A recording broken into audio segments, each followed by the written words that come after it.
विश्व के कोने कोने में यूट्यूब के माध्यम से हमसे गुरु मंत्र लेकर वैदिक परंपरा में अनुष्ठानों में आगे बढ़ने वाले मेरे प्रिय शिष्यों, सज्जन और सन्नारियों, चलिए आज गड़बड़दास के पूछने पर हम आपको इस प्रश्न का उत्तर दे रहे हैं। राहु, मंगल और बुध जब चौथे स्थान पे आता है तो गड़बड़दास पूछता है कि गुरुजी कृपा करके ये बताइए कि चौथे स्थान पर जब राहु, मंगल और बुध इकट्ठा होते हैं तो क्या होता है। मित्रों सुनिए, बहुत ही आध्यात्मिक दृष्टि से इस विषय का अध्ययन किया गया है। ज्योतिष इतनी गहन वस्तु है कि उसे समझना यानी कि जीवन को समझना है। आकाश को समझना, प्रकृति को समझना जितना कठिन है उतना ही कठिन ज्योतिष समझना है। पुस्तकों में से पढ़ के कुछ लोग ज्योतिष के विषय में चर्चा करने लगते हैं। उन्हें यह नहीं मालूम है कि इस एंगल से ऐसा होगा तो उस एंगल से ऐसा हो जाएगा। परिवर्तन क्षणे क्षणे होता है ज्योतिष में, क्योंकि ग्रह चलित हैं। चौथे स्थान पर रहा हुआ राहु, मंगल और बुध की युति। राहु पितृदोष सूचक है। 4-8-12 में जब राहु आता है तो हमारे जीवन में पूर्व संचित पितर दोष है, ऐसा ऋषियों ने कहा है। आध्यात्मिक दृष्टि से भी इसे जांचा और परखा गया है। वंश आगे नहीं बढ़ता है, पत्नी छोड़ के मैके चली जाती है, परिवार में कलह हो जाता है और कभी कभी तो इतना ज्यादा कलह बढ़ जाता है कि एक दूसरे का मर्डर करने के लिए तैयार रहते हैं। यह है पितरदोष। जमीनों के लिए झगड़ा, स्थावर संपत्ति के लिए झगड़ा, पूर्वजों की संपत्ति बेर बिखेर हो जाती है, परिवार बिखर जाता है। कहीं कहीं एक दो बंदे किसी अन्यत्र शहर में जाकर अपना जीवन बनाते हैं। मंगल जो कभी अमंगल नहीं करता है, लेकिन चौथे जब मंगल होता है तो उस व्यक्ति का जीवन मंगली गिना जाता है। लगने बे चपाताले जा मित्रे चाष्ट में कुजे। चौथे स्थान का मंगल व्यक्ति को मंगली बनाता है। बुध वो नपुंसक ग्रह है, जिसके साथ जाता है उसी को प्रभाव देता रहता है। और जब चौथे राहु, मंगल और बुध आएंगे तो उसके आसपास सूर्य भी आ जाएगा, क्योंकि सूर्य और बुध लगभग कुंडली में एक साथ देखे जाते हैं। ये कहानी आपको मैं कानपुर की बता रहा हूँ। कानपुर में ठाकुर साहब रहते थे। ठाकुर साहब के पूर्वज जो थे वो जमींदार थे। रुतबा था, जमींदारी चली गई, तब उनके पूर्वजों ने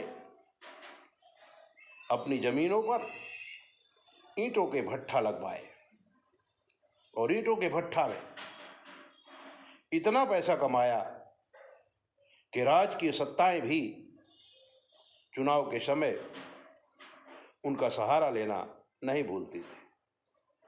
इन्हीं ठाकुर साहब की एक राजकुमारी थी, नाम था उसका निशा। निशा बड़ी ही पावरफुल, होशियार, सुंदर और क्षत्रिय का खून था। इतना पावर था, महारानी लक्ष्मीबाई की तरह।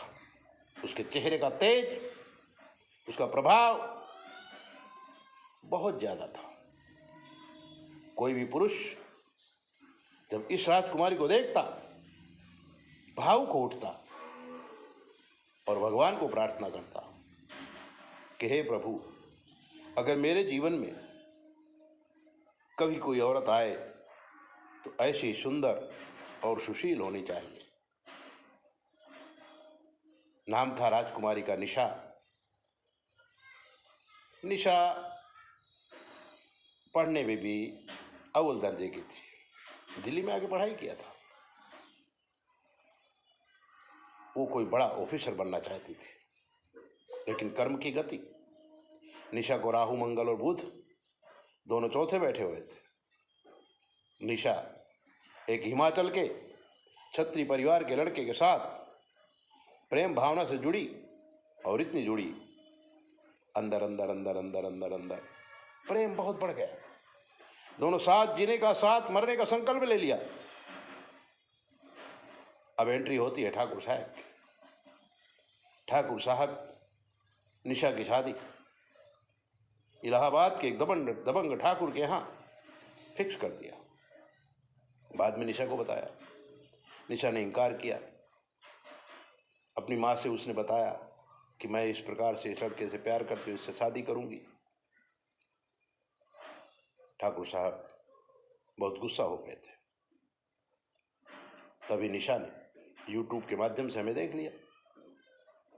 उसने हमें फ़ोन किया, गुरुजी ये प्रॉब्लम है, लड़का मेरे योग्य है, जिस लड़के के साथ मेरी शादी हो रही है वो मेरे योग्य नहीं है, तो मैं जिस लड़के से प्यार करती हूँ उसी से शादी करूंगी, वरना मैं सुसाइड कर लूँगी। हमने उसे समझाया, सुसाइड करना ये लक्ष्य नहीं है जीवन का। हर जगह हमें लड़ाई लड़ना पड़ता है। जब तक हम लड़ाई न लड़ें तब तक हमें विजय की प्राप्ति नहीं होती है। छोटे से छोटे आदमी को जीवन का बड़ा संघर्ष करना पड़ता है। हमारे समझाने से निशा मान गई थी। हमने उसके ग्रहों का निवारण किया था और उसको उपासना बताई थी।